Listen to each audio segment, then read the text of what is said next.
Right, hi everyone. Welcome to the RFOX Weekly AMA. Lenny Clifford here with Chief Product Officer Luke Fairbank. Hope everyone's doing great. How are you doing, Luke? I'm doing really well, thanks, Lenny. How are you? Doing well, yeah, and it's been about a month since we caught up, so that was just before we broke up for Christmas, and I think it's time for a product update. What do you reckon? Sounds good to me. Awesome. I'm here in VR. Are you in VR or PC or? Yep, I'm in VR as well. Good stuff. And we're currently in a floating apartment. Looks amazing, doesn't it? It looks great, yeah. It's one of those things that it looks good in videos, but it's not until you actually get in here that you realize how cool this is. Yeah, totally. It makes a massive difference.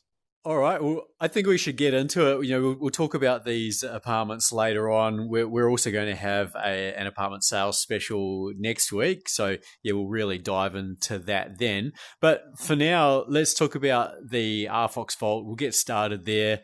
What are the general product updates for the RFOX Vault? Well, the Vault is the focus for the Vault at the moment is all about open beta.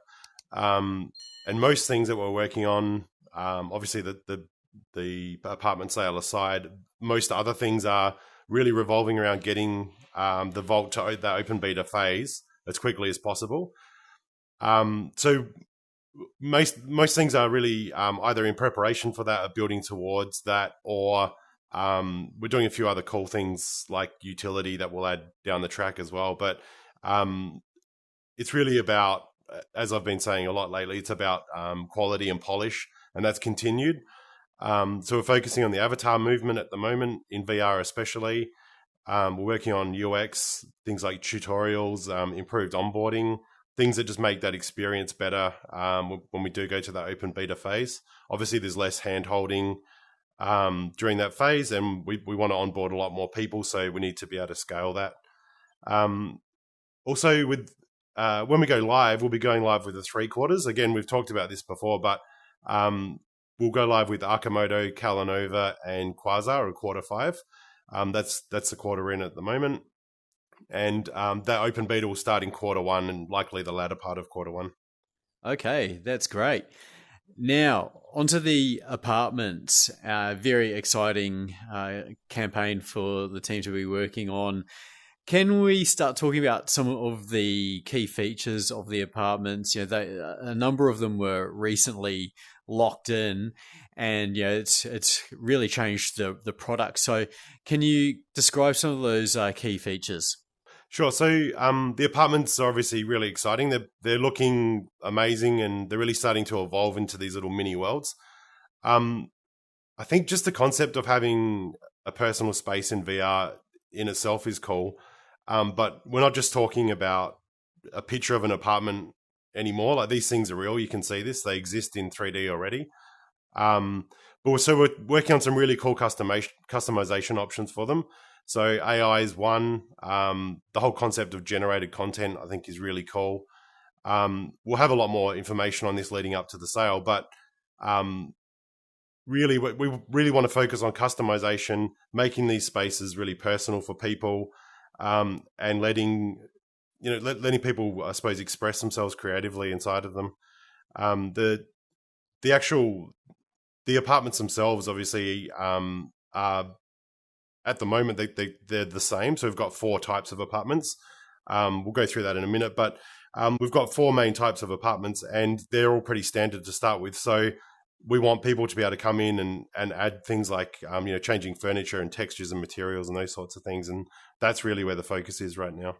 Okay, and so looking at this floating apartment, you know, this sort of design will suit a lot of people, and others it will not. So what exactly can you update in this? I know you've mentioned some of the textures and wall surfaces, but can you change everything in here, or what are the limits? At least in the early stages, we'll be focusing on assets, things that are not necessarily bolted down, like furniture, and then potentially things like screens inside apartments. Definitely walls, like you could have a mural on the wall, pictures, those types of things. That's where we'll start, and then we'll expand from there.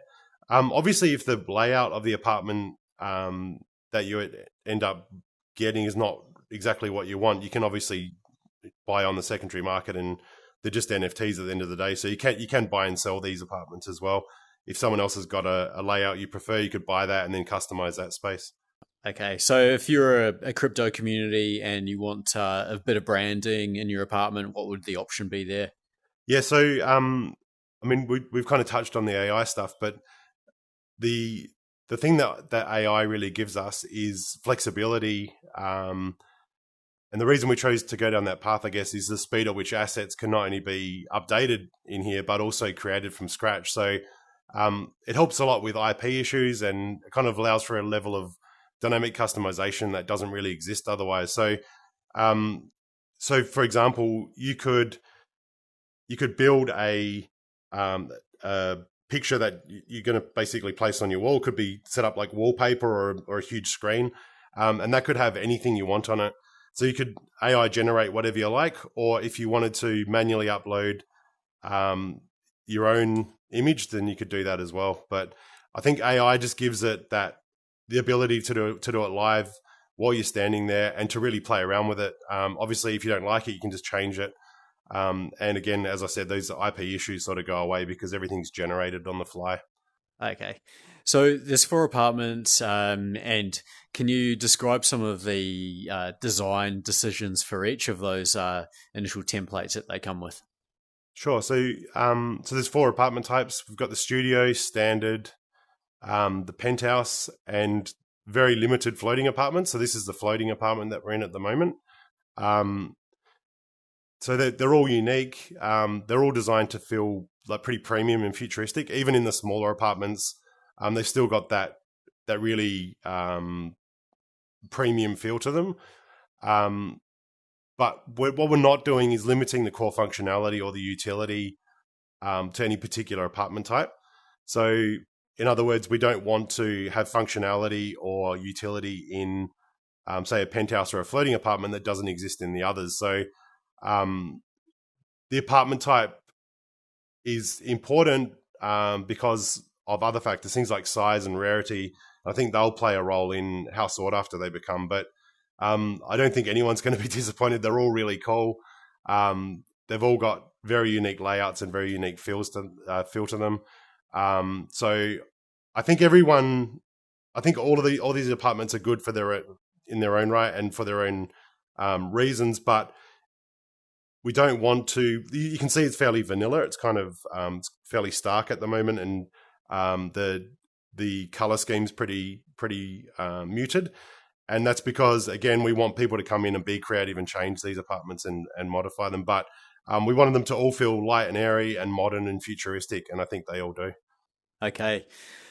They do look very cool. And so RFOX has created a marketplace and an economy where you can own your own apartment, you can create assets, you can integrate them into these apartments, you can sell them on to other apartment owners and on the RFOX marketplace if you want. So that all combines with RFOX NFTs and RFOX marketplace, obviously. And I guess let's not forget the RFOX token, which is used for transactions, and 2% of those sales within the ecosystem will be rewarded back to VFOX holders with that VFOX token.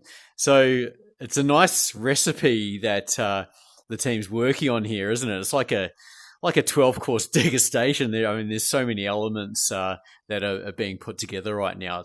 It is, and I mean the thing about the apartments is not everybody wants to own a retail presence in the vault. Not everybody can afford to buy a shop and have that ability to sell and trade, and that's.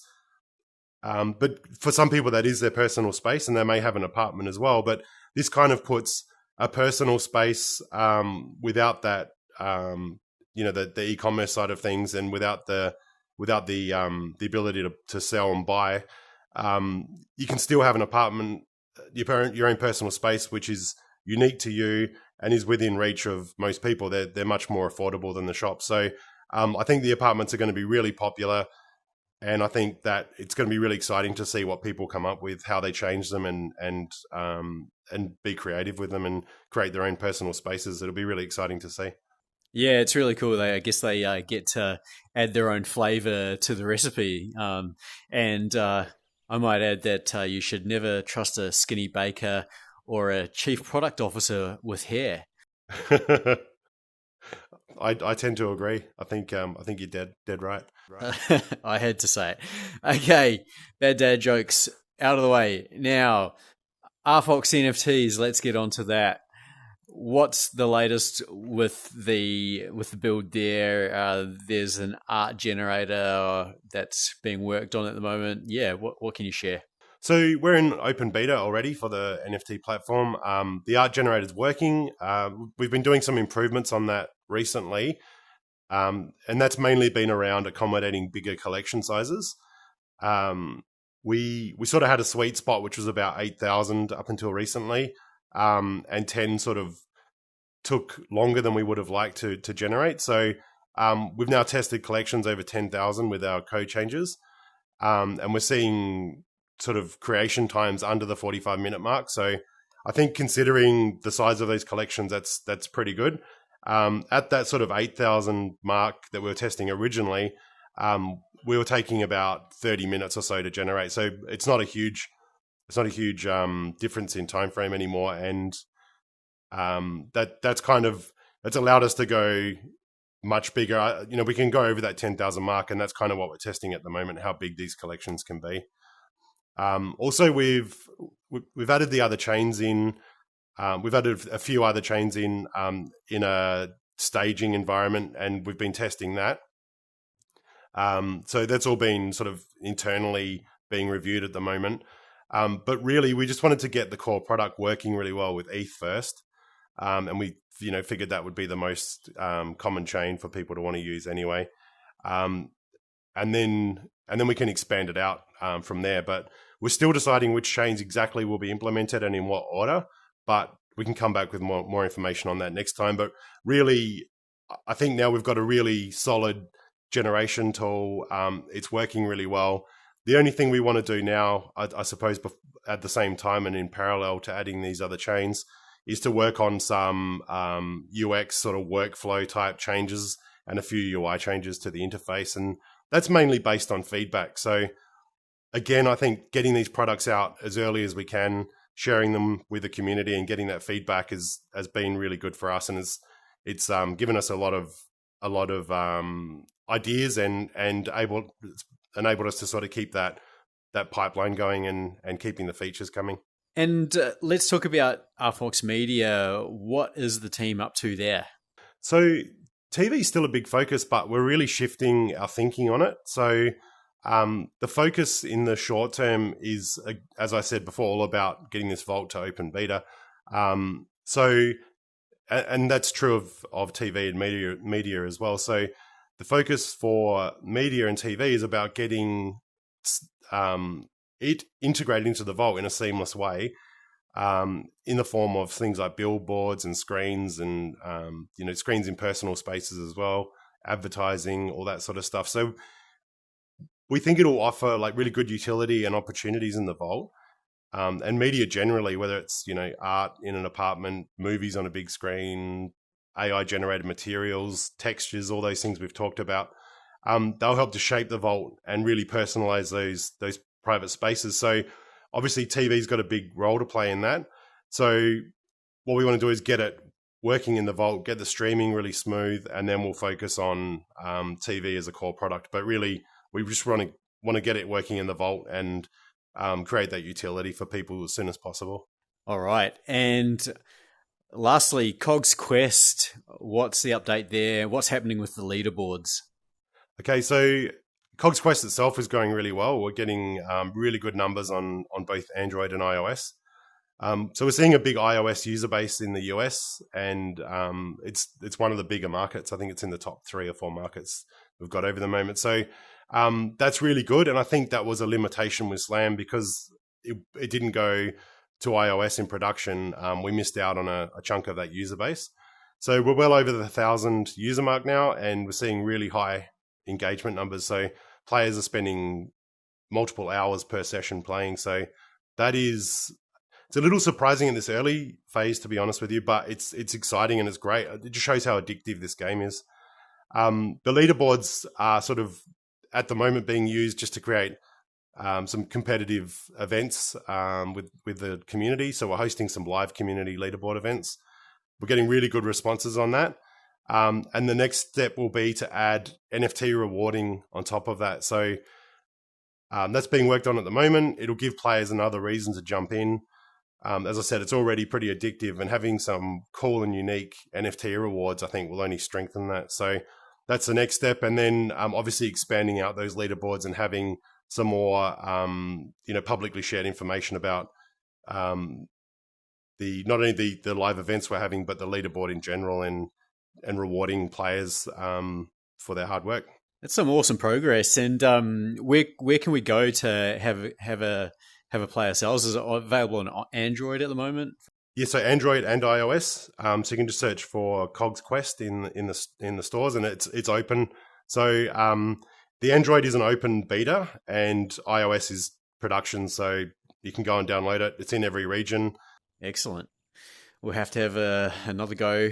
It's been a while, and I think we'll wrap it up there. I just need to ask though, the swimming pool. What sort of creative ideas could come up, down the track for the swimming pools? Well, I was in there the other day with, not in the pool, but in the apartment the other day with Lala, and we were talking about that very thing. We definitely need to utilize the pool. I think you can't have a party in a floating apartment without the pool being utilized. So I think that is critical. We need to really put some thought into how we can best use that. But if I have a floating apartment and I can't swim, that's going to be a problem. So we're definitely going to get that sorted out. There's just so many things to look forward to, so many ways to get creative and have fun in these spaces. So yeah, it's really exciting. I think you'll never have a George Costanza moment in the swimming pool. I was in the pool. You'll never have that problem because you're in the metaverse, so we don't have that. Exactly. Yeah, a lot of fun to be had. You can fix it if you do have that problem anyway. Yeah, exactly. A lot of fun. Great to chat again and have those product updates, Luke, and a lot to be done. Yeah. Yeah, 100%. There's a lot to be done, but really getting this open beta out and getting the experiences integrated. Like Slam's coming up very soon. We didn't really talk about that, but Slam is at the stage where the mechanics are in the game now, and we're just sorting out the art. So that's another experience we're going to have in here. I think going to open beta is just going to push us and get that momentum going more and more. But much more importantly, having users in here who are creative and actively contributing, I think will accelerate the progress hugely. So that's what I'm most excited about at the moment. That's it. I'm very excited about the apartment sales coming up. Teams are working very hard on that. So yeah, everyone should keep an eye out on socials. We'll have a lot of announcements happening, and yeah, be promoting that in the coming weeks. So yeah, great to catch up, Luke. We'll leave it at that. Thanks, everyone. Have a good week, everyone.